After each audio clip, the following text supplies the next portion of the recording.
Sinampahan ng reklamo ng Justice Department ang 30 pulis na nagsabwatan umano kaugnay sa halos 7 bilyong pisong drogang nasamsam noong 2022. Pineke umano nila ang buy-bust operation at pag-aresto sa kanilang kabaro na sangkot. At may drogang hindi umano natuntun. Nakatutok si Ivan Mayrina. Dahil sa mga kuhang ito ng CCTV noong October 8, 2022 sa Tondo, Maynila, kung kaya naharap sa reklamo ngayon ang 30 pulis. Kita rito si Police Master Sergeant Rodolfo Mayo ng PNP Drug Enforcement Group o PDEG habang inilalagay ang dala niyang paper bag sa kanyang sasakyan.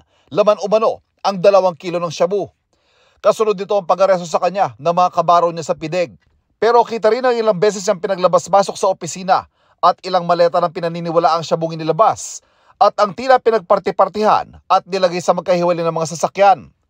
Ang umano'y anti-drug operation hindi inireport at hindi rin dokumentado. Sa halip, idineklara ang isa umanong buy-bust operation bago mag-alas 5 ng hapon laban sa isang empleyado ng opisina na hindi si Mayo. Si Mayo naman pinalabas na nahuli di umano sa isang hot pursuit operation madaling araw kinabukasan.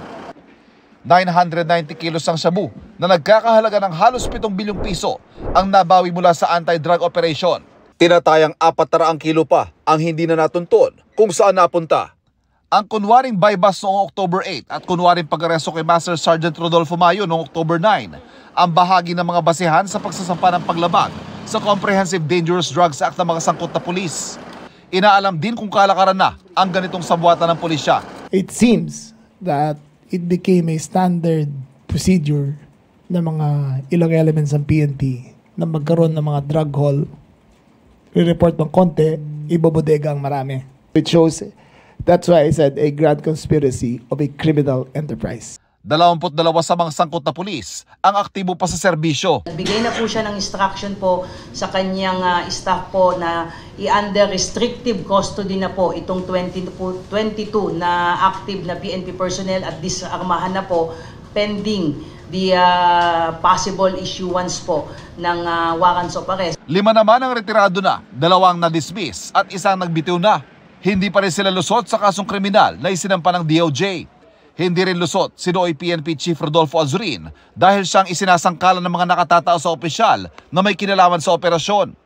Sinusubukan pa namin siyang kunan ng pahayag pero dati na niyang itananggi ang aligasyon ng cover-up. It is our theory, but not proven, na dahil sa reward system na ginawa ng instituted by the PNP when 2016 started, ang drug haul ay hindi nire-report at tuwing may dahil may reward, kukuha sila ng tingi, ilalagay doon, may reward, may accomplishment. So doon nagkaroon ng bodega, kuha, arrest, reward, promotion. Parang gano'n na naging sistema. Pero giit kahit ng kasalukuyang pamunuan ng PNP na walang ganong kalakaran sa pulisya, noon man o ngayon. Hindi po ito institutionalized sa buong organization. No chief PNP, regardless of the present administration or the previous administration, will allow yung mga ganitong illegal scheme. Hindi na umano bagong galawang ninja ng mga tiwaling pulis o tinaguriang ninja cop sa mga anti-drug operations. Yun ba magre-raid o magsasagawa ng buy-bust at ang makukumpiskang droga, malit na bahagi lang ay dedeklara at itatabi para ibenta ang iba. Marami na umanong nasibak at nakasuhan dahil dyan na handang gawin ng PNP sa sino man nilang kasama na gagawa ng irregularidad. Para sa GMA Integrated News, Ivan Mayrina, nakatutok, 24 oras.